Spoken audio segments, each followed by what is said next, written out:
What if I told you you could loot 2.5 million in every single attack? Not once, not rarely, but consistently. And it doesn't involve gems, sneaky goblins, or some secret army. This strategy is hiding in plain sight, ignored by most, abused by few, and about to change everything. Let's start with something most players never think about: the loot system itself.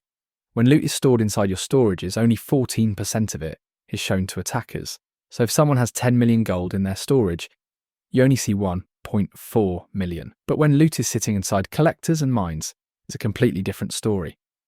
50% of that loot is available for looting. That's 5 million loot visible from the same base, just because it's sitting in the mines. If you understand how Clash decides what loot you see, you'll realize this technique isn't just clever, it's mathematically unstoppable.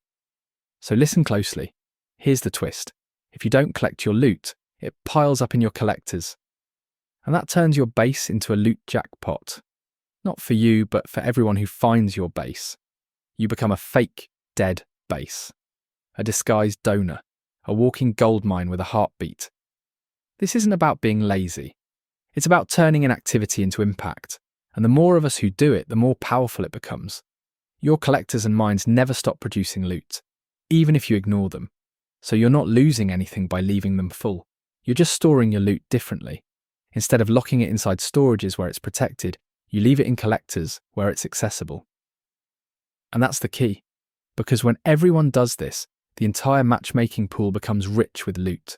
Farming becomes fast, progress becomes painless. And Clash feels alive again. This isn't just a strategy, it's a system-wide shift. And you're about to see the numbers that prove it.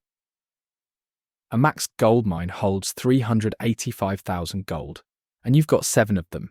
That's over 2.7 million gold just sitting there. And attackers can take half. That's 1.35 million gold from just one base. Now compare that to storages. If you have 1 million gold in storages, attackers only get 140,000. But if that same 1 million is in collectors and mines, they get 500,000. That's 3 times more loot. From the same base, just by letting it sit. If you've ever skipped 10 bases in a row looking for loot, this is the reason why, and this is how we fix it. Now here's the part that makes this strategy explode. It only works if a lot of players know about it. Because the more people who stop collecting loot, the more fake dead bases appear in matchmaking, in the casual battle mode.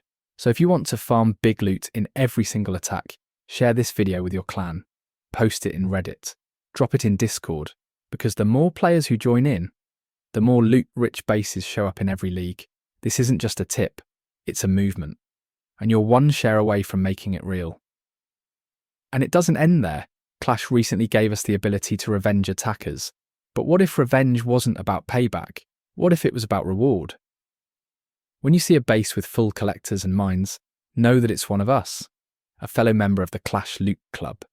Let them revenge your base. And how do you welcome them? By leaving your loot untouched. So they benefit. So they smile. So they say, bro, this guy gets it. We're not enemies, we're sparring partners. And this is how we turn revenge into respect. We only fight dirty in war. In multiplayer, we're just bros who box and spar at the same fight club. This isn't a hack. It's a mindset. It's a way to turn Clash into a community-driven economy, where every attack feels rewarding, and every base plays a role. This isn't about loot, it's about brotherhood, and you're already part of it.